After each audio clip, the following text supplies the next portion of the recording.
iOS 8 is now live, but make sure you download it before you can't. Sony expects its quarter results to quadruple in losses due to its smartphones, and we should be just a month away from new iPads. I'm Jaime Rivera, and no, I am not going crazy trying to download iOS 8. I know that's not going to happen today.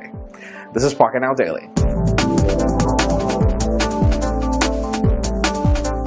Let's begin today with what's official, and a lot of it has to do with Apple, starting with iOS 8, which is now live for almost everyone. If you're rocking an iPhone 4S or above, an iPad 2 or above, or an iPod Touch 5th generation, you can download iOS 8 today. And there are a ton of features coming here, like HealthKit and just about everything. Listen to the description for full details, as some of these features are not available yet, especially continuity, since you do require a Mac with OS X Yosemite. So stay tuned, as that should be very soon. Tell us what you think about iOS 8 in the comments down below. And now that we have new iPhones, one of the biggest questions left is, when are we getting new iPads? And rumors claim that apparently Apple is preparing for its event to happen on October 21st, when it will announce new iPads, and apparently we will be getting these tablets 10 days later. Now, it's very hard to predict exactly what we're getting. We know that there is a new iPad Air 2, a new iPad Mini as well, but there are still rumors out there that there is an iPad Pro, and even though apparently this will just be bigger, we are hoping that this runs OS X. Let's see what we get. And now that we know a lot about the Apple Watch, some of the questions that are left are pricing, mainly because all we know is that it will start at $349.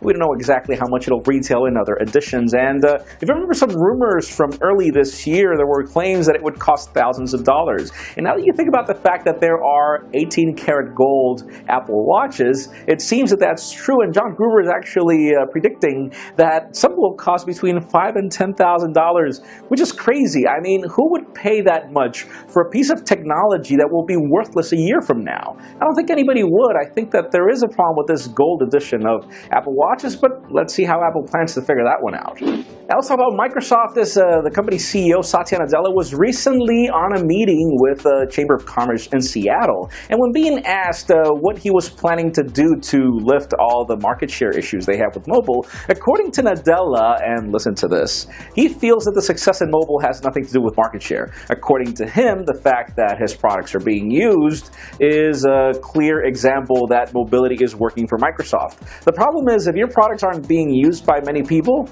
because you don't have the market share, then clearly there is no success here. But apparently Nadella is not in concurrence with that statement. So leave us a comment down below and tell us what you think about Nadella's statement, and more details in the links in the description.